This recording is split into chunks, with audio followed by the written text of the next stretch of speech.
Hello दोस्तों, आप लोग का हमारे YouTube channel Amit science classes में स्वागत है। आज हम लोग बिहार पुलिस के प्रीवियस ईयर क्वेश्चन का डिस्कशन करने वाले हैं, जो कि इस बार 2024 में जो एग्ज़ाम हुआ था। तो प्रीवियस ईयर किसी भी एग्ज़ाम के को अगर क्वालिफाई करना है दोस्तों, तो उससे पहले जो है प्रीवियस ईयर का क्वेश्चन आपको देख के जाना होगा। किसी इम्पोर्टेंट टॉपिक से क्वेश्चन सभी आ रहे हैं तो उसको देखना ही पड़ेगा। तो चलिए हम लेकर आए हैं आप लोगों के लिए ये प्रीवियस ईयर का जो है क्वेश्चन जो लेकर आए हैं, तो आप उसको देख के जाएंगे। और 2024 में मेरा खुद ही सिलेक्शन हुआ था, मतलब ये जो है आपका एग्ज़ाम क्वालिफाई किया था, बट तो फिजिकल नहीं हो पाया। तो इसलिए चलिए देखते हैं क्या है, कौन से टॉपिक सभी को महत्वपूर्ण मतलब इम्पोर्टेंट है और उसे देख के जाना है।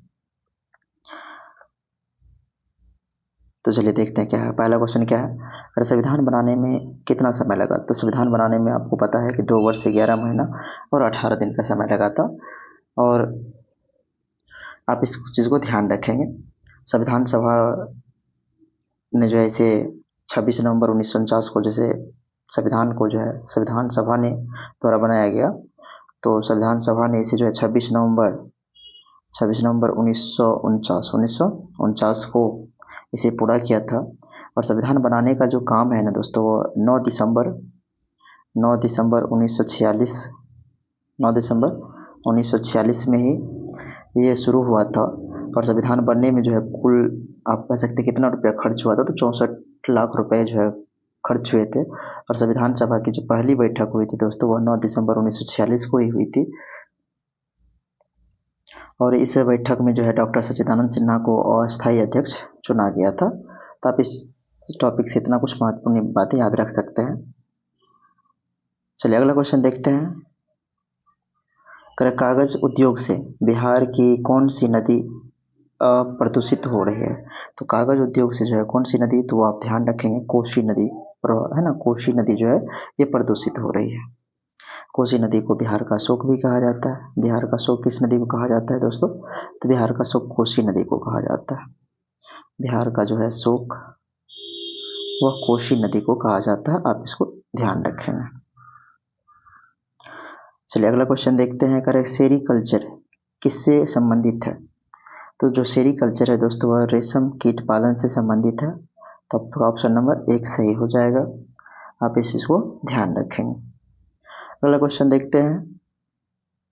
करें मधुमक्खी के डंक में कौन सा एसिड पाया जाता है? तो कौन सा? तो फॉर्मिक एसिड होता है ना दोस्तों। फॉर्मिक एसिड होता है। तो इसको हम लोग मेथेनोइक एसिड भी कहते हैं। तो आप इसको ध्यान रखेंगे। मेथेनोइक एसिड भी इसको कहते हैं, मेथेनोइक अम्ल भी कहते हैं, अम्ल। और इसका जो सूत्र होता है HCOO, H भी ये इसका सूत्र होता है। तो आप इसको ध्यान रखेंगे, काफ़ी इंपॉर्टेंट क्वेश्चन भी है। चलिए अगले क्वेश्चन देखते हैं क्या है हमारा। करें मोहनजोदड़ो का शाब्दिक अर्थ क्या होता है? तो मोहनजोदड़ो का शाब्दिक अर्थ होता है मृतकों का टोला, मृतकों का टीला होता है। और मोहनजोदड़ो को मुर्दों का टीला भी इसलिए भी कहा जाता है क्योंकि यहाँ मृत लोगों के शरीर को दफनाकर उनके ऊपर टीला बनाया गया था। और मोहनजोदड़ो की जो खोज की बात की जाती है दोस्तों, तो मोहनजोदड़ो की जो खोज हुई थी तो वह कब हुई थी? तो 1922 ईस्वी में हुई थी। और 1922 में कब किसने किया था? तो आपको ध्यान रखना होगा, राखल दास बनर्जी ने किए थे। क्यों, कौन किए थे? तो राखल दास बनर्जी जो है, राखल दास बनर्जी ने मोहनजोदड़ो का खोज किए थे। आप इसको ध्यान रखें। राखल दास बनर्जी ने मोहनजोदड़ो का खोज किया था।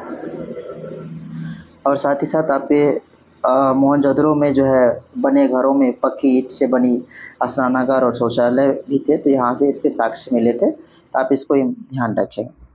अगला क्वेश्चन है आपका कि भारत और सेशल्स है ना, सेशल्स के बीच कौन सा युद्ध अभ्यास होता है? तो भारत और सेशल्स के बीच जो है वह आपका किस प्रकार का, तो याद रखेंगे लामित्य। कौन सा? लामित्य युद्ध अभ्यास हुआ था। इसको ध्यान रखना है। अगला क्वेश्चन है आपका है कि रक्त का पीएच मान कितना होता है? रक्त का पीएच मान जो है दोस्तों, वह 7.35 से लेकर आपको जो है 7.45 के बीच होता है। तो यहाँ पर आपका वेरीफाई आंसर कौन हो जाएगा दोस्तों? तो 7.4 हो जाएगा, इसका सही आंसर हो जाएगा। आप इसको ध्यान रखें। रक्त किस प्रवृत्ति का होता है? तो रक्त जो है आपका क्षारीय होता है। रक्त को तरल संयोजी ऊतक भी कहते हैं हम लोग, है ना। तरल संयोजी ऊतक भी किसको कहते हैं हम लोग? रक्त को तरल संयोजी ऊतक कहते हैं।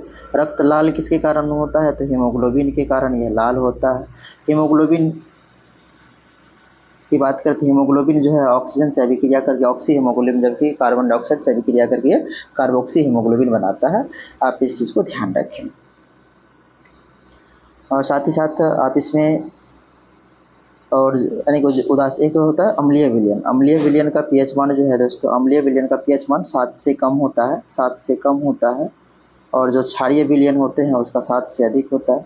तो क्षारीय विलयन का पीएच मान जो है 7 से अधिक होता है, 7 से अधिक होता है। जबकि उदासीन विलयन की बात करें तो उदासीन विलयन का जो पीएच मान होता है दोस्तों, वह आपका क्या होता है? 7 होता है। इस बात का ध्यान रखें। और शुद्ध जल का पीएच मान 7 होता है। शुद्ध जल का पीएच मान क्या होता है दोस्तों? शुद्ध जल का पीएच मान 7 होता है। कभी ये क्वेश्चन ये भी आ सकते हैं कि बताइए हाइड्रोक्साइड आयन की सांद्रता और H+ आयन की सांद्रता का जो गुणनफल होता है दोस्तों, वह कितना होता है? तो वो 10⁻⁻14 होता है। आप इस चीज़ को ध्यान भी रखेंगे, ठीक है। चलिए अगला क्वेश्चन देखते हैं। कह रहा है कि रंपा विद्रोह कब हुआ था? तो रंपा विद्रोह जो दोस्तों आपको हुआ था, वह कब हुआ था? तो 1922 में हुआ था। रंपा विद्रोह कब हुआ था? 1922 में हुआ था। तो आप इस चीज़ को ध्यान रखेंगे। रंपा विद्रोह जिसे है ना, मान्यम विद्रोह भी कहा जाता है।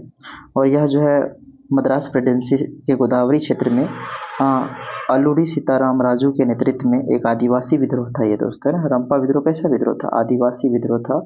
और ये किसके नेतृत्व में हुआ था? तो ये जो है आपको अल्लूरी सीताराम राजू के नेतृत्व में 1922 में ये हुआ था। तो इसका जो टाइम पीरियड है दोस्तों 1922 से 1924 जो है इसका ये समय है। तो आप ध्यान रखें। अगला क्वेश्चन है कि बांग्लादेश में ब्रह्मपुत्र नदी को किस नाम से जाना जाता है? तो बांग्लादेश में ब्रह्मपुत्र नदी को दोस्तों याद रखेंगे जमुना के नाम से जानते हैं। किस नाम से जानते हैं? जमुना के नाम से जानते हैं। ब्रह्मपुत्र नदी को बांग्लादेश में जमुना के नाम से जाना जाता है। और यह नदी बांग्लादेश में प्रवेश करने के बाद अपनी विशालता और तेज धारा के लिए जानी जाती है। और गंगा एवं ब्रह्मपुत्र की संयुक्त जलधारा को मेघना कहा जाता है। गंगा और ब्रह्मपुत्र की संयुक्त जलधारा को जो है क्या कहते हैं हम लोग? मेघना के नाम से जानते हैं। इसको ध्यान रखें। अगला है कि प्रथम विश्व युद्ध का तत्कालिक कारण क्या था दोस्तों? तो आर्कड्यूक फर्डिनेंड की हत्या जो है ये प्रथम विश्व युद्ध का जो है तत्कालिक कारण था। और यह जो है आर्कड्यूक फर्डिनेंड की जो हत्या होती है वह 28 जून 1914। और 1914 में ही जो है आपको ये 1914 से लेकर 1918 तक चला था ये युद्ध। आप इसको ध्यान रखेंगे। प्रथम विश्व युद्ध का जो समय है ना 1914 से लेकर कब तक? 1918 तक ये इसका समय आप दिया। तो आप इसको ध्यान रखेंगे। आगे चलते हैं। क्या कह रहा है? क्या किसके संचय के कारण मांसपेशियों में थकान महसूस होती है दोस्तों? लैक्टिक अम्ल के। किसके? लैक्टिक अम्ल। यानी कि ये जो हमारे मांसपेशियों में ऑक्सीजन के अभाव के कारण जो है ग्लूकोज जो है वह किस में बदल जाता है? ग्लूकोज वो आपको लैक्टिक एसिड में बदल जाता है।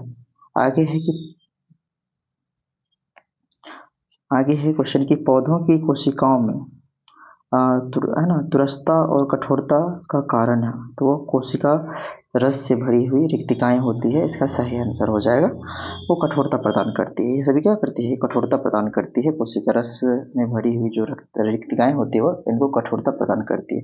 चलिए अगला क्वेश्चन देखते हैं क्या है। आगे क्वेश्चन है आपका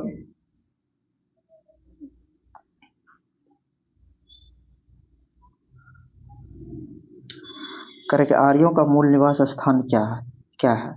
जो आर्यों का जो मूल निवास स्थान है दोस्तों वो क्या है? तो वह यूरेशिया माना जाता है। क्या माना जाता है? यूरेशिया। आर्यों का जो मूल स्थान है वह कहाँ माना जाता है? तो वह यूरेशिया माना जाता है। आप इसको ध्यान रखेंगे, ठीक है। अगला क्वेश्चन है कि जामा मस्जिद का निर्माण किसने करवाया था? तो जामा मस्जिद का जो निर्माण है दोस्तों तो वह करवाए थे मुगल बादशाह शाहजहां ने करवाए थे। किसने करवाए थे? शाहजहां ने करवाए थे। कब करवाए थे? तो 1656 ईस्वी में जामा मस्जिद का जो निर्माण है किसने करवाया था? तो 1656 ईस्वी में जो है मुगल बादशाह शाहजहां ने करवाया था। यह मस्जिद भारत की सबसे बड़ी मस्जिदों में से एक है और इसका निर्माण जो है इस कौन से पत्थर से हुआ है, तो लाल बलुआ पत्थर से और संगमरमर से हुआ। कौन सा पत्थर, तो लाल बलुआ पत्थर और संगमरमर से किया गया है, आप इसको ध्यान रखें।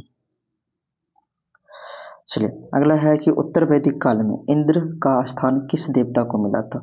उत्तर वैदिक काल में जो है इंद्र का जो स्थान मिला था वह किसको मिला था, तो वह आपको ध्यान रखना है। क्या है क्वेश्चन, क्या है, तो प्रजापति को। किसको, प्रजापति को। उत्तर वैदिक काल में इंद्र का स्थान किस देवता को मिला था, तो प्रजापति को मिला था। किसको मिला था, तो प्रजापति को। प्रजापति को निर्माता के नाम से भी जाना जाता है, तो आप इस चीज़ को ध्यान रखें। कह रहा है कि sir Syed Ahmad Khan, sir Syed sorry अगला क्वेश्चन देखते हैं क्या है। किसने कहा था कांग्रेस हथियारों के बिना गृह युद्ध है। किसने कहा था कांग्रेस हथियारों के बिना गृह युद्ध है, तो यह आपको कहा था कौन, सर सैयद अहमद खान ने कहा था कि जो है कांग्रेस जो है हथियारों के बिना गृह युद्ध है, कांग्रेस हथियारों के बिना गृह युद्ध है। यह किसने कहा था, तो आप ध्यान रखिएगा, सर सैयद अहमद खान ने कहा था। अगला क्वेश्चन है कि ओजोन परत दिवस कब मनाते हैं, तो 16 सितंबर को हम लोग ओजोन परत दिवस मनाते हैं। इस चीज़ को ध्यान रखें। ओजोन परत, ओजोन का जो सूत्र होता है O3 होता है और ये हम जो है सूर्य से निकलने वाली जो हानिकारक प्रावैग्निक किरणें हैं उनसे संरक्षण या सुरक्षा प्रदान करता है। प्रावैग्निक किरणें जो निकलती है उनसे सुरक्षा प्रदान करता है। अगला है कौन सी नदी बिहार में नहीं बहती है, तो कौन सी नदी जो है बिहार में नहीं बहती है, तो आप अगर इस नदी की हम बात करें तो रामगंगा। कौन सी, रामगंगा जो नदी है वह बिहार में नहीं बहती है। रामगंगा बिहार में नहीं बहती है, उत्तराखंड और उत्तर प्रदेश में बहती है। कहाँ कहाँ बहती है, तो ये उत्तर प्रदेश और उत्तराखंड में। कहाँ पर, उत्तराखंड में बहती है, आप इसको ध्यान रखें। और गंगा, कोसी और सोन बिहार की प्रमुख नदियां हैं। गंगा, कोसी और सोन जो है बिहार की प्रमुख नदियां, इस बात को ध्यान में रखेंगे। तो क्वेश्चन है यहाँ पर कौन सी नदी बिहार में नहीं बहती, तो कौन हो जाएगी, राम गंगा हो जाएगी, इसको ध्यान रखें। अगर विजयनगर साम्राज्य की राजधानी कहाँ थी, तो विजयनगर साम्राज्य की राजधानी कहाँ थी, तो वो दोस्तों हम्पी थी। कहाँ थी, हम्पी थी। यह शहर तुंगभद्रा नदी, हम्पी का है, हम्पी जो है किस नदी पर, तो है तुंगभद्रा। कौन सा, तुंगभद्रा नदी पर स्थित है ना। ये कौन सी नदी, ये तुंगभद्रा नदी के किनारे बसा, यह शहर जो है तुंगभद्रा नदी के किनारे बसा हुआ है। और साथ ही साथ आप यह भी याद रखेंगे कि हम्पी जो है कर्नाटक राज्य में स्थित है। ये कहाँ रहा है, तो ये कर्नाटक, हम्पी किस राज्य में है, तो कर्नाटक राज्य में स्थित है। आप इस चीज़ का भी ध्यान रखेंगे। और साथ ही साथ आप यह भी याद रखेंगे कि विजयनगर साम्राज्य की जो स्थापना होती है वह 1336 में कब होती है, तो 1336 में विजयनगर साम्राज्य की स्थापना होती है। और दो भाई बुक है ना, हरिहर बुक्का और हरिहर एवं बुक्का नामक दोनों भाइयों के द्वारा जो है इस विजयनगर साम्राज्य की स्थापना किया गया था। कब किया गया था, 1336 ईस्वी में किया गया था। और आपको याद रखना है कि 1986 में, कब, 1986 में इसको यूनेस्को के है ना, यूनेस्को की विश्व धरोहर स्थलों में शामिल किया गया है। हम्पी में लगभग 1600 स्मारक है और हम्पी हिंदू और जैन धर्म का एक प्रसिद्ध तीर्थ स्थल है। हम्पी को महाकाव्य रामायण में किष्किंधा के नाम से जाना जाता है। हम्पी को महाकाव्य रामायण में किस नाम से, किष्किंधा के नाम से जाना जाता है। चलिए आगे चलते हैं। करें हिरोशिमा पर बम कब गिराया गया था, तो हिरोशिमा पर जो है बम कब गिराया गया था, तो हिरोशिमा पर 6 अगस्त 1945 को, जबकि नागासाकी पर बात आएगी तो 9 अगस्त 1945 को दोस्तों। तो आप ध्यान रखेंगे। और ये द्वितीय विश्व युद्ध के दौरान ये बम गिराए गए थे, ठीक है। अगला क्वेश्चन आपका जाट जटिन किस राज्य का लोक नृत्य है। जाट जटिन जो है यह किस राज्य का लोक नृत्य है, तो ये बिहार का है ना। किसका, बिहार का ये प्रसिद्ध लोक नृत्य है। और इस बात करें तो यह मिथिला क्षेत्र में लोकप्रिय है और विवाहित महिलाओं द्वारा किया जाता है ये। उसके बाद क्वेश्चन है कि गुलामगिरी किस भाषा में लिखी गई थी, तो गुलामगिरी जो है दोस्तों वह मराठी भाषा में लिखी गई थी। किस भाषा में लिखी गई थी, तो गुलामगिरी मराठी भाषा में लिखी गई थी। इस चीज़ को याद रखें। और किसके द्वारा लिखा गया था ये, तो ज्योतिबाराव फूले के द्वारा, ज्योतिबाराव फूले के द्वारा। और इन्हें जो है 1873 में प्रकाशित किया गया। यह पुस्तक दलितों और अन्य पिछड़े वर्गों के सामाजिक मुद्दों पर केंद्रित है। सेबी के वर्तमान अध्यक्ष कौन है, तो जो सेबी के जो वर्तमान अध्यक्ष है दोस्तों वह कौन है, तो आप इसको ध्यान रखेंगे माधवीपुरी बुच है ना, माधवीपुरी बुच जो है उनका कार्यकाल जो है 28 फरवरी 2025 से कोई जो है ख़त्म हो जाएगा और हो गया है। तो इस क्वेश्चन के मुताबिक आप इसको ध्यान रखेंगे।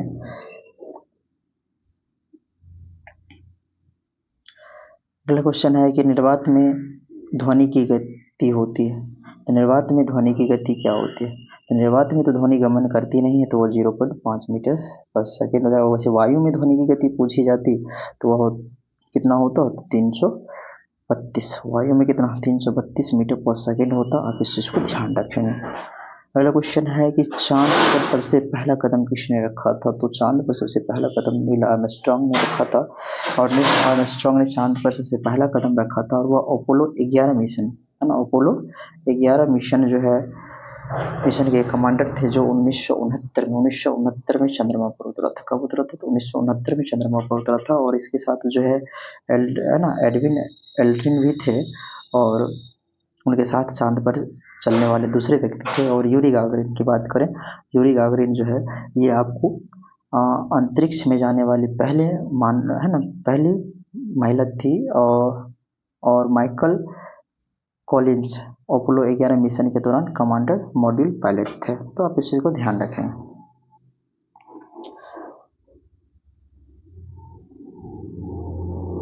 अगला क्वेश्चन है आपका 1% का अर्थ कितना, 1% का आधा यानी कि 100 का आधा, इतना का आधा करेंगे तो क्या हो जाएगा, तो बट्टे में 200 आया, यानी कि 1/200। तो 1/200 आया तो भाग कर लीजिए, तो कितना आ जाएगा 0. तो इसका जो आंसर हो जाएगा भाग करके देखिए कितना आ जाएगा 0.05। इसका आंसर हो जाएगा ऑप्शन नंबर ए, इसका सही हो जाएगा। ठीक है। कहते बिहार विधानसभा के अध्यक्ष कौन है, बिहार विधानसभा के जो अध्यक्ष है वह कौन है, तो नंदकिशोर यादव। कौन है, तो नंदकिशोर यादव। वह भारतीय जनता पार्टी के वरिष्ठ नेता है। चलिए अगला क्वेश्चन देखते हैं। करेंगे बिहार में तेल शोधक कारखाना कहाँ है, बिहार में तेल शोधक कारखाना कहाँ है, तो वह बरौनी में है। कहाँ है, बरौनी में। तो आप इसको ध्यान रखें, यानी कि इसकी स्थापना जो है 1964 में हुई थी, यानी कि बरौनी तेल शोधक कारखाने की जो स्थापना 1964 में हुई थी। चलिए अगला क्वेश्चन देखते हैं। करके दुधवा राष्ट्रीय उद्यान कहाँ है, तो ये दुधवा राष्ट्रीय उद्यान जो है उत्तर प्रदेश के लखीमपुर खीरी जिले में है ना। उत्तर प्रदेश के लखीमपुर खीरी जिले में स्थित है और यह उत्तर प्रदेश का एकमात्र राष्ट्रीय उद्यान है। यह भारत और नेपाल सीमा पर बना और यह उत्तर प्रदेश का सबसे बड़ा और समृद्ध जैव विविधता वाला क्षेत्र है। एक आदमी किसी कार्य का इतना भाग इतना दिनों में करता है, तो इस दौरान इस दर से और कितने दिनों में काम खत्म कर लेगा। तो एक आदमी इतना कार्य जो है तो ये कितना हो जाएगा, 10 गुना में 8/5 हो जाएगा, 5 गुना 10 यानी कि 8 गुना ये कितना हो गया 16। तो कह रहा है कि इस दौरान जो है कितने और कितने दिनों से काम खत्म करने में लगेगा। तो कुल काम यहाँ पर मान के चलते हैं 8 है ना। ऐसे हम लोग इसको इस तरह से बना लेते हैं कि मान लेते हैं कुल काम जो है उसका 8 है और वह जो इतना काम जो है 5 काम जो है 10 दिन में कर रहे हैं। 5 काम कितने दिन में कर रहे हैं, 10 दिन में कर रहे हैं। तो एक काम को 5 गुना 10,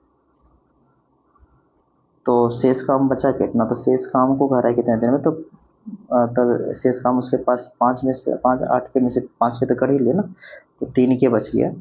तो 3 के बचा तो एक काम को एक है ना, एक दिन का काम जो है 2 हो गया ना, 2 यूनिट बचा। इतना काम को करने में कितना समय, आप ऐसे भी समझो कि जो है 5 काम को करते हैं कितने 10 दिन में कर रहे हैं, तो शेष काम बोला तो 3 काम को करवाना है, तो कितना हो जाएगा 5/10, सॉरी 10/5, 10/5 है गुना में कितना हो जाएगा 3 हो जाएगा, 5 दूना 10, 3 दूना 6 दिन हो जाएगा ऑप्शन। शेष काम को 6 दिन में ख़त्म कर लेंगे, कितने दिन में 6 दिन में, इसका सही आंसर ही हो जाएगा। आगे चलते हैं, कह फुर्तीला का सही वर्तनी क्या होगा। फुर्तीला का सही वर्तनी आपको सी, ऑप्शन नंबर सी सही हो जाएगा, आप इसको ध्यान रखें। कर जो अच्छा बोलता है उसे क्या कहते हैं, जो अच्छा बोलता है उसको सुवक्ता कहते हैं, हम लोग क्या कहते हैं उसको सुवक्ता कहते हैं। कर चीनी की कीमत कुछ क्वेश्चन में यहाँ पर जो है छूटा हुआ परसेंट में, तो इसको छोड़ देते हैं, चलिए आगे बढ़ते हैं। तो कह रहा है क्या कि 2.76 और x का औसत 5 है और उनमें से इतना का औसत इतना है, तो आप इसको जोड़ो, तो औसत दिया हो ना, तो 3 1 4 संख्या, तो 5 के 20, तो x का वैल्यू यहाँ से निकल आएगा, तो 20 में से आप क्या करो इन सबको जोड़ के घटा लो, तो 6 2 8 7 15, यानी x का वैल्यू आ गया 5, x का वैल्यू कितना आया 5। उसी तरह से आप यहाँ पर देखो, यहाँ जो है 5 संख्या है, तो 10 5 50 इसका औसत हो जाएगा, तो 50 में से यानी कि x प्लस वाई में बराबर जो है 50 माइनस कितना कर रहे हैं, x का भी वैल्यू आप यहाँ रख सकते हैं, तो 50 हुआ, तो 50 में से 18 18 1 19 19 25 हुआ, तो 25 माइनस कर लेंगे, तो ये बच जाएगा 25, कितना बचेगा तो 25, इतने इसका जो आंसर हो जाएगा ना, y का वैल्यू जो होगा ना वो 20 हो जाएगा, y का वैल्यू कितना हो जाएगा, तो 20 है, तो आप इसको निकाल सकते हैं आसानी से। अगला क्वेश्चन है कि आपका कह रहा है कि एक घोल में 450 ग्राम पानी और 50 ग्राम जो है सामान्य नमक है, तो घोल की सांद्रता क्या होगी। तो घोल की सांद्रता मतलब 50 बटे में कुल विलयन हो गया 500 इसको 100% से मल्टीप्लाई करिए, तो कितना हो गया, काट लीजिए, देखिए क्या आ रहा है, एक 10% इसका सॉल्यूशन हो जाएगा, आंसर हो जाएगा, सांद्रता इसकी कितनी हो जाएगी 10%। वर्मी कंपोस्ट क्या होता है,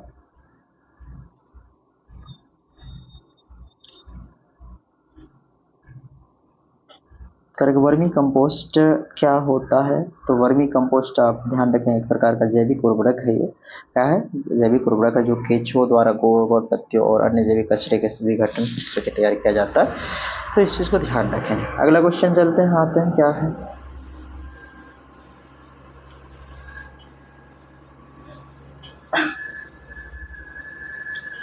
वनस्पति विज्ञान पौधों से संबंधित है, तो कीट विज्ञान किससे संबंधित है। वनस्पति पेड़ पौधे से है, तो कीट विज्ञान जो है कीड़े से संबंधित है, किससे होंगे कीड़े से संबंधित है, तो इसे कीट विज्ञान कीड़े से संबंधित है, इसे हम लोग एंटीमोलॉजी कहते हैं, तो क्या कहते हैं हम लोग एंटीमोलॉजी कहते हैं, आप ध्यान रखेंगे। कह रहा है क्या ऑप्टिकल फाइबर के आविष्कारक कौन थे, तो नरेंद्र सिंह कपानी थे, तो आप इसको ध्यान रखेंगे, है ना। अगला कह रहा है कि 1 ग्राम यूरेनियम कितने उच्च ग्रेड कोयले के बराबर ऊर्जा उत्पन्न करता है, ये 3.5 जो है टन ये उत्पन्न करेंगे, तो आप इसको ध्यान रखें। कह रहा है कि उच्च न्यायालय की पहली महिला मुख्य न्यायाधीश कौन थी, उच्च न्यायालय की पहली महिला मुख्यमंत्री जो थी वह न्यायाधीश जो थी वह लीला सेठ थी, आप इसको ध्यान रखेंगे। वह 1991 में लीला सेठ जो 1991 में हिमाचल प्रदेश उच्च न्यायालय की मुख्य न्यायाधीश के रूप में शपथ ली, और इससे पहले वह दिल्ली उच्च न्यायालय में न्यायाधीश थी, और वह भारत में उच्च न्यायालय की पहली महिला मुख्य न्यायाधीश थे। अगला क्वेश्चन है कि रामविलास शर्मा को किस रचना के लिए साहित्य अकादमी पुरस्कार मिला था, तो किस रचना के लिए, तो निराला की साहित्य साधना के लिए जो है उसको साल 1970 में उसको साहित्य अकादमी पुरस्कार से सम्मानित किया गया था, तो आप इस चीज़ को ध्यान रखेंगे। चलिए अगला क्वेश्चन देखते हैं, यहाँ पर जो आपका वैल्यू है, तो x प्लस वाई का वैल्यू दिया हुआ आपको, x प्लस वाई और y प्लस जेड और z प्लस एक्स, है ना, इस सबका इसमें आपको निकालना क्या है, तो यहाँ से y और y खत्म हो गया, तो अब देखो तो क्या आया वैल्यू दोनों को घटाने पर, तो x माइनस जेड बराबर माइनस में 9 हो जाएगा, और फिर आप यहाँ पर लिखो z प्लस एक्स। तो दोनों को जो हमें z का वैल्यू चाहिए तो घटा ही लेते हैं, 21 माइनस में, तो यहाँ से x और x खत्म, यहाँ हो गया माइनस में 2z, माइनस में 2z बराबर हो गया आपको 21 9 30, 30 हुआ तो माइनस में 30 इधर भी, माइनस में इधर भी, 2 से 15, तो ये z का मान आ जाएगा ऑप्शन नंबर डी 15 सही हो जाएगा। कितना हो जाएगा 15 इसका सही आंसर हो जाएगा, आप इसको ध्यान रखें। ठीक है, चलिए आगे देखते हैं क्या है question. I am living to night in an example of the following tense. I am living the present continuous tense का एग्जाम्पल हो जाए। कह जीवित कोशिका की खोज का श्रेय किसको जाता है, तो लिव एंड होप को जीवित कोशिका जबकि मृत कोशिका का खोज रॉबर्ट हुक ने किया था, आप इस चीज को ध्यान रखें। अगला क्वेश्चन है कि मृच्छकटिकम के रचनाकार कौन थे, तो वह आपको शूद्रक थे। मृच्छकटिकम के रचनाकार कौन थे, तो शूद्रक थे, आप ये याद रखेंगे। तो और साथ ही साथ जो है अगर हम बात करें, चलिए आगे क्वेश्चन को पढ़ते हैं। क्वेश्चन बहुत ज़्यादा है तो निकलना है ना, कुछ चाहेंगे कम वीडियो में यानी कम समय में आपका ये पूरा आप क्वेश्चन को देख लें। निम्नलिखित में कौन सी खारे पानी की एक झील है, कौन सी एक खारे पानी की झील है, तो पेंगोंग तसो जो है एक खारे पानी की झील है, आप इसको ध्यान रखेंगे, है ना। चलिए अगला क्वेश्चन देखते हैं। तो ये अच्छा ये झील है कहाँ, अगर ये क्वेश्चन पूछे कि ये है कहाँ, तो ये लद्दाख में है। कहाँ पर है, लद्दाख में। पेंगोंग तसो का है तो लद्दाख में है, लद्दाख में है, तो आप इसको ध्यान रखें। जजिया कर किसने लागू किया था, जजिया कर किसने लागू किया था, तो जजिया कर जो है लागू की बात करें तो यह जजिया कर होता क्या, तो पहले समझ लीजिए कि यह धार्मिक कर था जो गैर मुसलमानों से लिया जाता। तो मुगल सम्राट औरंगजेब ने इस कर को पुनः लागू किया था, और इससे पहले अकबर ने इस कर को समाप्त किया था। तो लागू कौन किया था, तो औरंगजेब ने किया था, लेकिन समाप्त करने का काम अकबर ने किया था। 22 जनवरी 1905 को 22 जनवरी 1905 को कौन सी घटना हुई थी, तो 22 जनवरी 1905 को कौन सी घटना हुई थी, तो यह हुई थी खूनी रविवार की घटना। कौन सी खूनी रविवार की घटना हुई थी, है ना। रूस के सेंट पीटर्सबर्ग में खूनी रविवार की घटना हुई थी, और इस घटना में जार की सेना ने जो है मजदूरों और उनके परिवार को गोली चलाने की आदेश दे दिया था। अगला क्वेश्चन है कि बिहार का सिल्क सिटी किसे कहा जाता है, तो बिहार का जो सिल्क सिटी है वो भागलपुर को कहा जाता है। बिहार का सिल्क सिटी किसे कहा जाता है, भागलपुर को कहा जाता है, आप इसको ध्यान रखें। और गौतम बुद्ध को ज्ञान की प्राप्ति कहाँ हुई थी, तो बोध गया में। कहाँ हुई थी, तब बोध गया में हुई थी, आप इस चीज को ध्यान रखें। गौतम बुद्ध को ज्ञान की प्राप्ति जो है फल्गु या निरंजना नदी के तट पर स्थित तट पर हुई थी। इस नदी, अगर नदी की बात आई तो बोध गया जो है ये फल्गु या निरंजना नदी के तट पर बसा हुआ है, तो आप इसको ध्यान रखें। तो ये महात्मा बुद्ध से जो है क्वेश्चन कई सारे पूछे जाते। महात्मा बुद्ध ने अपना पहला उपदेश जो था, अपना उपदेश सर्वप्रथम अपना उपदेश कहाँ दिया था, तो वो सारनाथ में दिया था। सर्वप्रथम अपना उपदेश कहाँ दिया था, तो सारनाथ में उन्होंने अपना प्रथम उपदेश दिया था, इस बात का ध्यान रखें। उसके बाद है कि जो है सबसे पहला मतलब महात्मा बुद्ध जो है यानी गौतम बुद्ध जो है अपना पहला उपदेश कहाँ दिया था, तो सारनाथ में दिया था। सर्वाधिक उपदेश कहाँ दिया था, तो वो श्रावस्ती में दिया था। कहाँ दिया था, श्रावस्ती में। सर्वाधिक उपदेश की बात की जाएगी तो सर्वाधिक उपदेश जो है वह श्रावस्ती में दिए थे। कहाँ दिए थे, श्रावस्ती में दिए थे, तो आप इसको ध्यान रखें। पहली बार उपदेश दिए थे सारनाथ में। सबसे ज़्यादा कहाँ दिए थे, तो श्रावस्ती में उन्होंने सबसे अधिक उपदेश दिए थे। और अंतिम उपदेश कहाँ दिए थे उन्होंने, तो कुशीनगर में। कहाँ पर अंतिम उपदेश कहाँ दिए थे, तो अंतिम उपदेश की बात आएगी तो अंतिम उपदेश उन्होंने कुशीनगर में दिए थे, अंतिम उपदेश। तो काफ़ी ही महत्वपूर्ण है ये क्वेश्चन सभी, आप इसको ध्यान रखेंगे। चलिए अगला क्वेश्चन देखते हैं क्या है।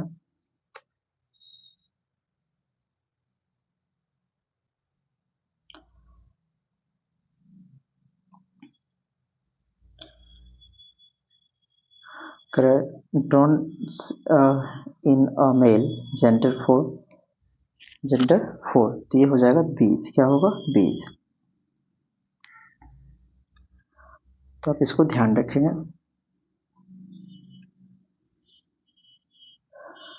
अरे गुरु नानक का जन्म कहाँ हुआ था? गुरु नानक का जन्म कहाँ हुआ था? तो तलवंडी, वर्तमान में ननकाना साहिब पाकिस्तान में जो है, यहाँ पर इसका गुरु नानक का जन्म हुआ था। और आप इसको ध्यान रखिए, गुरु नानक जन्म देव का जो जन्म है, गुरु नानक का जो जन्म है वह कहाँ? 15 अप्रैल कब हुआ था? 15 अप्रैल 1900 सॉरी 1476 में, 1469 में, 15 अप्रैल 1469 में हुआ था। आप इसको ध्यान रखेंगे। चलिए अगला क्वेश्चन देखते हैं। कर का अनुपम मिश्र का जन्म कब हुआ था? कब और कहाँ हुआ था अनुपम मिश्र का जन्म? जो ये वर्धा में हुआ था। कहाँ हुआ था? 1948 में वर्धा में हुआ था, महाराष्ट्र में। ये वर्धा महाराष्ट्र में हुआ था। आप इसको ध्यान रखेंगे। और यह जो है भारतीय पर्यावरणविद और गांधीवादी और जल संसाधन विशेषज्ञ थे। कर दो वर्णों के मेल को क्या कहते हैं हम लोग? तो संधि कहते हैं। दो वर्णों के मेल को हम लोग क्या कहते हैं? तो दो वर्णों के मेल को संधि कहते हैं। अत्याचार में शब्द का संधि विच्छेद क्या होगा?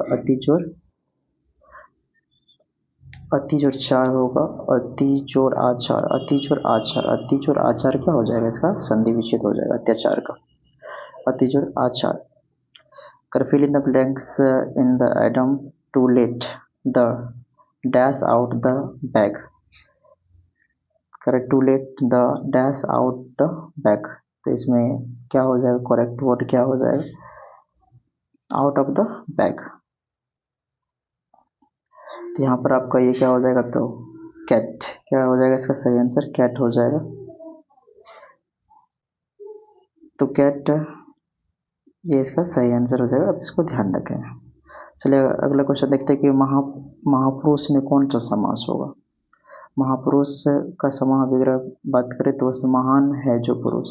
इसमें समास में विशेष विशेषण अथवा उपमान उपमेय का संबंध होता है और दोनों पद समान विभक्ति वाले होते हैं, इसलिए इसे कौन सा समास कहते हैं? कर्मधारय समास कहते हैं। कौन सा?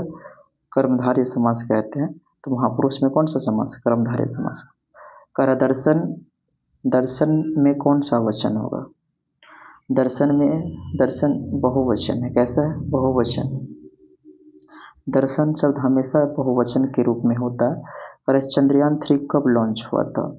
तो चंद्रयान 3 की बात करें तो यह जो है 14 जुलाई 2023 को, 14 जुलाई 2023 को लॉन्च हुआ था।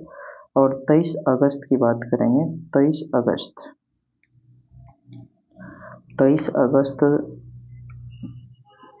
2023 को चंद्रमा के दक्षिणी ध्रुव पर सफलतापूर्वक सॉफ्ट लैंडिंग की और जिससे भारत ऐसा करने वाला पहला देश, यानी दक्षिणी ध्रुव पर पहुंचने वाला पहला देश बन गया।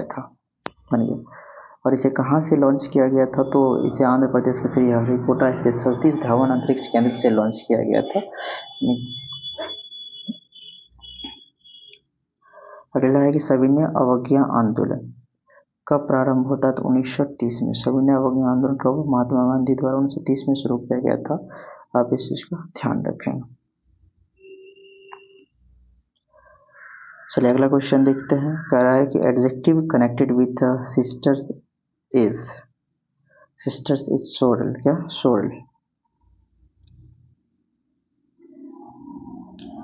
अगला हो जाएगा कि fill in the blanks with the complete correct smile in as hungry as the wolf. कह रहा है कि ग्रीन पीस इंटरनेशनल का मुख्यालय कहाँ? ग्रीन पीस इंटरनेशनल का मुख्यालय एम्स्टर्डम नीदरलैंड में है। एम्स्टर्डम नीदरलैंड में है। तो और इसका स्थापना जो है वो कब हुई थी? तो 1971 में हुई थी। में कनाडा में हुई थी, लेकिन बाद में इसका मुख्यालय नीदरलैंड में स्थानांतरित कर दिया गया था। अगला है कि जनहित याचिका के भारत में प्रवर्तक कौन था? तो पीएन भगवती। कौन थे? पीएन भगवती थे। इसको ध्यान रखें। अगला क्वेश्चन है कि सिरसा सूरी का मकबरा कहाँ है? तो सासाराम बिहार में स्थित है। आप इसको याद रखें। चलिए अगला क्वेश्चन है कि 1943 में आज़ाद हिंद फौज यह स्थापना कहाँ हुई थी? तो सिंगापुर में हुई थी। कहाँ हुई थी? 1943 में आज़ाद हिंद फौज की स्थापना कहाँ हुई थी? वो सिंगापुर में हुई थी। और इसका गठन नेताजी सुभाष चंद्र बोस के नेतृत्व में हुआ था। और आज़ाद हिंद फौज की शुरुआत भारतीय स्वतंत्रता सेनानी रास बिहारी बोस और कैप्टन मोहन सिंह के प्रयासों से 1942 में हुई थी, जब जापान ने दक्षिण पूर्वी एशिया में भारतीय युद्धबंदियों को संगठित करने का मौका दिया करके। भारत में न्यूनतम जनसंख्या घनत्व वाला जिला कौन है? तो भारत में सबसे कम घनत्व वाला जो जिला है वह आप याद रखिएगा दिबांग घाटी। कौन सी घाटी? तो ऑप्शन आपका यहाँ पर होगा, तो दिबांग घाटी की अरुणाचल प्रदेश है ना, अरुणाचल प्रदेश। तो दिबांग घाटी अरुणाचल प्रदेश भारत का सबसे कम जनसंख्या घनत्व वाला जिला है। और 2011 की जनगणना के अनुसार की बात करें तो यहाँ जो है केवल एक व्यक्ति प्रति वर्ग किलोमीटर है। और सब भारत का सबसे कम जनसंख्या घनत्व वाला राज्य भी कौन है? तो अरुणाचल प्रदेश है, जहाँ 17 व्यक्ति प्रति किलोमीटर है, प्रति वर्ग किलोमीटर में रहता है। मंझर कुंड कहाँ स्थित है? तो ये जो मंझर कुंड है वह आपका कहाँ पर स्थित है? तो सासाराम शहर में स्थित है। कहाँ पर है? सासाराम शहर में स्थित है। और यह एक प्रसिद्ध जल प्रपात या झरना है। तो इसको ध्यान रखेंगे।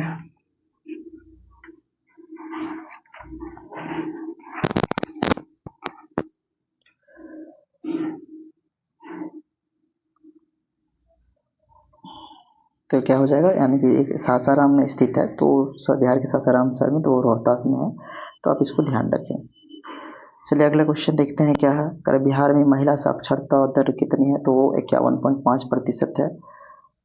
बिहार में महिला साक्षरता दर 51.5% है। अगर किस भाषा के लिए वासुकी नाथ झा को साहित्य अकादमी पुरस्कार से सम्मानित किया गया था? तो मैथिली भाषा के लिए इसको।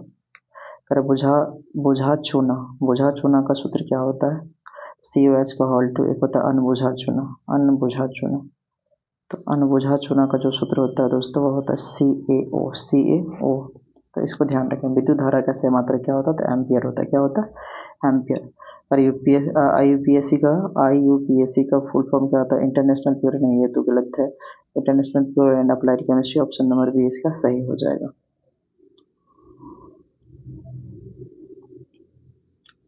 करके बल्ब का फिलामेंट किसका बना होता है? तो वो टंगस्टन का। किसका बना होता है? टंगस्टन का बना होता है।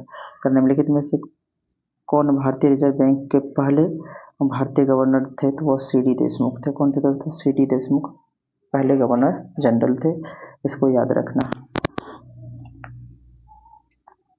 1 मिनट में कितना डाइन होता है? तो 10⁵ डाइन होता है। इसको भी याद रखना। रेड डाटा बुक किस संस्था द्वारा प्रकाशित की जाता है ना? IUCN के द्वारा अंतर्राष्ट्रीय प्रकृति संरक्षण संघ के द्वारा ये बुक प्रकाशित किया जाता है। करके बिहार में डचों द्वारा पहली फैक्ट्री कहाँ स्थापित की गई थी? बिहार में डचों द्वारा पहली फैक्ट्री जो है कहाँ पर स्थापित की गई थी? तो वह आपको पटना में। कहाँ पर? पटना में स्थापित की गई थी। वन अनुसंधान संस्थान कहाँ स्थित है? तो देहरादून में। कहाँ पर स्थित है? देहरादून में स्थित है। आप इसको ध्यान रखें। इसकी स्थापना जो 1906 में होती है। कब होती है? 1906 में। गुलामगिरी किसके द्वारा लिखी गई पुस्तक है? तो गुलामगिरी ज्योतिबा फुले के द्वारा लिखी गई पुस्तक है। आर्य समाज की स्थापना किसने किया था? स्वामी दयानंद सरस्वती ने। आर्य समाज की स्थापना किसने की थी? स्वामी दयानंद सरस्वती ने किए थे। कब किए थे? तो ये आप याद रखेंगे 1875 में। कब किए थे? तो 1875 में किए थे। चलिए अगला क्वेश्चन देखते हैं कि सिंधु घाटी सभ्यता के किस स्थल से जल संरक्षण साक्ष्य मिले हैं? सिंधु घाटी सभ्यता के किस स्थान से जल संरक्षण? तो धोलावीरा से। कहाँ से? धोलावीरा से। तो धोलावीरा गुजरात के कच्छ जिले में मासर और मानहर नदियों के संगम पर स्थित है। और सिंधु घाटी सभ्यता का एक विशाल धोलावीरा की जो है खोज JP जोशी ने इसकी जो खोज है JP जोशी ने किए थे। तो आप इसको ध्यान रखेंगे। धोलावीरा के स्थल से टेराकोटा मिट्टी के बर्तन, सोने और तांबे के गहने और मोहरे और जानवरों की मूर्तियाँ, कलश वगैरह ना, बहुत सारी चीज़ें मिले उन्हें वहाँ से, तो आप इसको भी ध्यान रखें। चलिए अगला क्वेश्चन देखते हैं क्या है।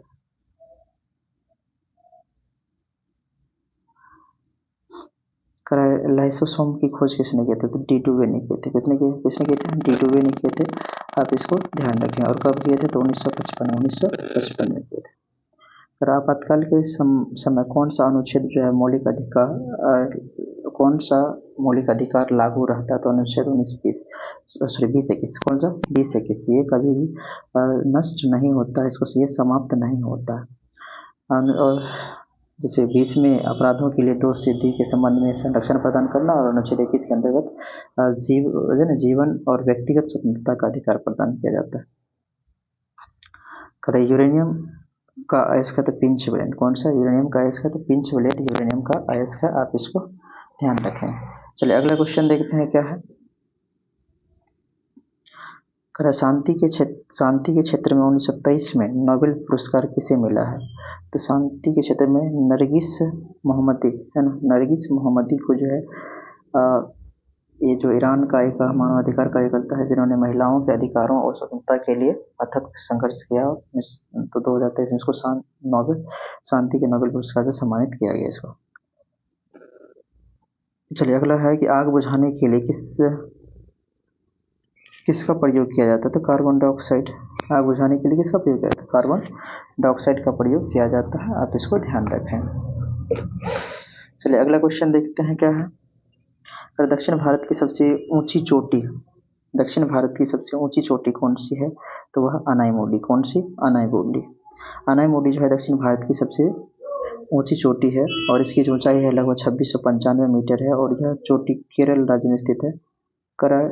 डोडा बेटा दक्षिण भारत की दूसरी सबसे ऊंची चोटी है। डोडा बेटा कौन सा? तो जो है डोडा बेटा जो है यह दक्षिण भारत की जो है दूसरी सबसे ऊंची चोटी है, और यह नीलगिरी पर्वत में स्थित है, और इसकी ऊंचाई जो है 2637 मीटर है, और यह चोटी तमिलनाडु राज्य में स्थित है। कहाँ है? तमिलनाडु राज्य में स्थित है। किस पर्वत में स्थित है? तो डोडा बेटा नीलगिरी पर्वत में स्थित है।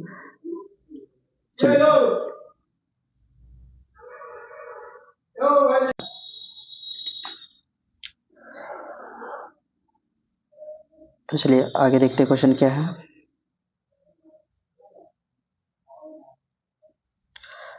आधुनिक आवर्त सारणी किसने बनाई है? तो मूसले ने बनाई है। तो आप इसको ध्यान रखेंगे। पौधे में जड़ से खनिज लवण पौधे के विभिन्न भागों जल एवं जड़ से खनिज लवण पौधे के विभिन्न भागों तक कौन सा उत्तर लिया जाता है? तो जाइलम हो जाएगा इसका सही आंसर। निकट दृष्टि दोष के लिए कौन सा लेंस का प्रयोग किया जाता है? तो निकट दृष्टि दोष में दोस्तों, जिसमें यानी कैसे दोष होता है जिसमें निकट की वस्तु तो साफ साफ दिखती है, लेकिन दूर की वस्तु तो नहीं, तो वह हो जाएगा अवतल। कौन हो जाएगा? अवतल लेंस का इसमें प्रयोग किया जाता है। आप इसको ध्यान रखें। ठीक है, आगे चलते हैं। कि कालबेलिया किस राज्य का लोक नृत्य है? तो ये जो कालबेलिया आपको याद रखना है कि राजस्थान का लोक नृत्य है। कहाँ का? तो राजस्थान का लोक नृत्य है, और ध्यान रखना है इस चीज को। कि भीमराव अम्बेडकर को भारत रत्न कब मिला था? तो भीमराव अम्बेडकर को जो है भारत रत्न जो है 1990 में मिला था। ध्यान रखें क्वेश्चन को। अगर लोकसभा के सदस्य की न्यूनतम आयु क्या होती है? लोकसभा के सदस्य बनने के लिए जो है न्यूनतम आयु वो 25 वर्ष होती है। कितनी होती है? 25 वर्ष होती है। साथ ही साथ उसके कुछ कंडीशन भी होते हैं कि वो भारत का नागरिक होना चाहिए। छठी अनुसूची किन राज्यों से संबंधित है? 4 राज्य थे, तो उसमें आपको याद रखना है कौन कौन। तो असम, मेघालय, मिजोरम और त्रिपुरा, ये 4 राज्य थे। और संविधान के अनुच्छेद 244 इन क्षेत्रों के लिए विशेष प्रावधान प्रदान करता है। 244। अगला क्वेश्चन है आपको कि भारत का पहला जैवमंडल संरक्षित क्षेत्र कौन सा है? तो वह कौन हो जाएगा, तब को ध्यान रखना है। तो पहला जैव संरक्षित क्षेत्र जो है नीलगिरी होगा। नीलगिरी बायोस्फीयर रिजर्व भारत का पहला और सबसे पुराना जैव मंडल संरक्षित क्षेत्र है, और इसकी स्थापना जो है 1986 में हुई थी। कब हुई थी? 1986 में हुई थी। और यह यूनेस्को द्वारा नामित पहला बायोस्फीयर रिजर्व है, और यह मालाबार वर्षा वन के जैव भौगोलिक क्षेत्र के अंतर्गत आता है। अगला है करेंगे मिशन इंद्रधनुष। मिशन इंद्रधनुष किससे संबंधित है? मिशन इंद्रधनुष किससे संबंधित है? तो आप याद रखेंगे, यह बच्चों और गर्भवती महिलाओं के लिए है ना, के लिए मतलब जो ये टीकाकरण से संबंधित हो जाएंगे। 2 वर्ष तक के बच्चों और गर्भवती महिलाओं पर केंद्रित है ये। तो इसका सही आंसर आपका यही हो जाएगा। अगला है नीति आयोग का सीईओ कौन है? तो जो नीति आयोग के सीईओ जो है वह वी.आर. सुब्रमण्यम है। वी.आर. सुब्रमण्यम। उसके बाद आपको करके ब्लैक फुट किसके कारण होता है? तो ब्लैक फुट जो है ये आर्सेनिक के ज़्यादा सेवन के कारण होता है। और गणतंत्र दिवस 2024 के मुख्य अतिथि कौन थे? तो वह राष्ट्रपति थे एमैनुएल मैक्रोन। ये फ्रांस के राष्ट्रपति थे। ये इसके सही आंसर हो जाएंगे। तो आप ध्यान रखेंगे। तो अगर हमारी वीडियो आप लोगों को अच्छी लग रही है तो हमारे चैनल को सब्सक्राइब कर लें, और इसी तरह का वीडियो पाने के लिए आप हमारे चैनल से जुड़े रहें। और मैं ये प्रीवियस ईयर क्वेश्चन करने के बाद जो है लगातार 30 प्रैक्टिस सेट चलाऊंगा दोस्तों, तो जो कि एग्ज़ाम के पॉइंट ऑफ व्यू से बहुत ही महत्वपूर्ण होगा। चलिए, हमारे चैनल पर आने के लिए आप लोगों का बहुत बहुत शुक्रिया।